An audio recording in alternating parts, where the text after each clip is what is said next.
বিসমিল্লাহির রহমানির রহিম। আজকের অনুষ্ঠানের সম্মানিত সভাপতি, মাননীয় প্রধান অতিথি জনাব তারেক রহমান, গণপ্রজাতন্ত্রী বাংলাদেশ সরকারের মাননীয় প্রধানমন্ত্রী, সম্মানিত বিশেষ অতিথিবৃন্দ, মাননীয় স্বাস্থ্য ও পরিবার কল্যাণ মন্ত্রণালয়ের দায়িত্বে নিয়োজিত মন্ত্রী সরদার মোহাম্মদ সাখাওয়াত হোসেন এমপি, মাননীয় ডাক্তার এম এ মুহিত, প্রতিমন্ত্রী স্বাস্থ্য ও পরিবার কল্যাণ মন্ত্রণালয়, doctor S M Ziauddin Haider, doctor Zahidur Rahman, সম্মানিত অতিথিবৃন্দ, সম্মানিত শ্রদ্ধেয় শিক্ষকবৃন্দ, সম্মানিত শ্রদ্ধেয় চিকিৎসকবৃন্দ, আমার প্রিয় শিক্ষার্থী ভাই ও বোনেরা, স্মৃতিবিজড়িত ঢাকা মেডিকেল কলেজ ও হাসপাতালের নার্স, কর্মকর্তা, কর্মচারীবৃন্দ, সম্মানিত সুধী, আসসালামু আলাইকুম। আজ প্রথমেই শ্রদ্ধা ভরে স্মরণ করছি স্বাধীনতার ঘোষক শহীদ রাষ্ট্রপতি জিয়াউর রহমান ও গণতন্ত্রের মা আপসহীন দেশনেত্রী বেগম খালেদা জিয়াকে।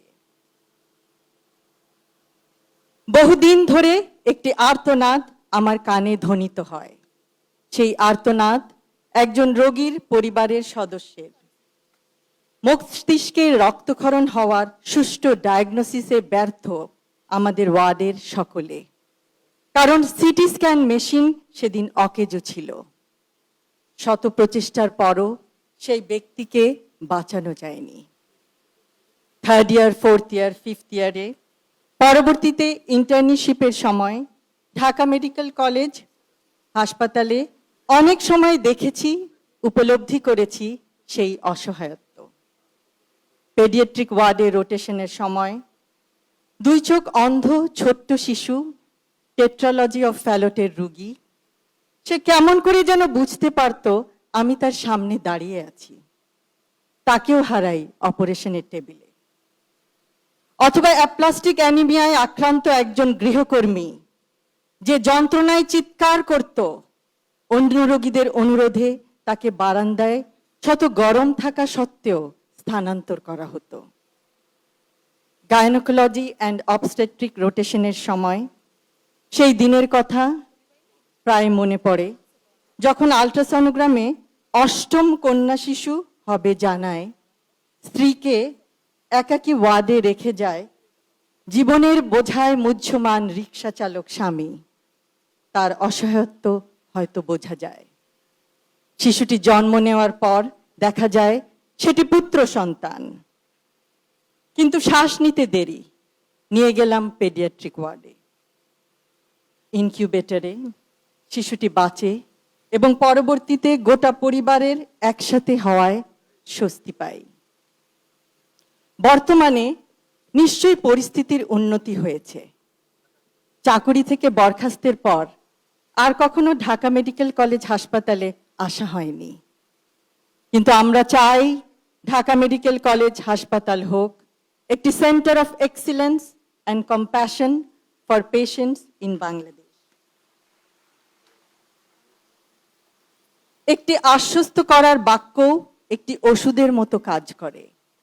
চিকিৎসা বিজ্ঞানের ভিত্তি জ্ঞান হলেও চিকিৎসা পেশার প্রকৃত ভিত্তি মানবিকতা। চিকিৎসা বিজ্ঞানের অগ্রযাত্রা যতই প্রযুক্তি নির্ভর হোক না কেন, তার কেন্দ্রবিন্দুতে সবসময় মানুষই থাকবে।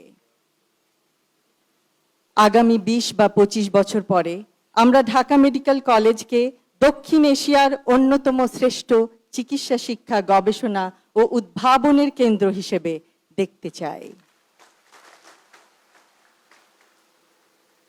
ঢাকা মেডিকেল কলেজ হাসপাতালের আগামী অধ্যায়টি শুধু অতীতের গৌরবের ধারাবাহিকতা নয়, এটি হবে নতুন উদ্ভাবন, আন্তর্জাতিক সহযোগিতা, গবেষণায় উৎকর্ষ এবং মানবিক নেতৃত্বের এক নতুন অধ্যায়। আজ আমরা পৃথিবীর বিভিন্ন প্রান্তে ছড়িয়ে আছি।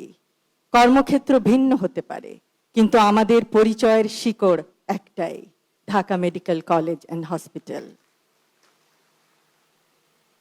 এখন সময় এসেছে অ্যালামনাইকে শুধু স্মৃতির বন্ধনে নয়, দায়িত্বের বন্ধনে যুক্ত করার। একটি প্রতিষ্ঠানের প্রকৃত শক্তি তার অবকাঠামোতে নয়, তার মানুষের মধ্যে। ঢাকা মেডিকেল কলেজের সবচেয়ে বড় সম্পদ তার মেধা, তার মূল্যবোধ এবং তার মানুষ। প্রতিযোগিতার মধ্যেও সহযোগিতা সম্ভব।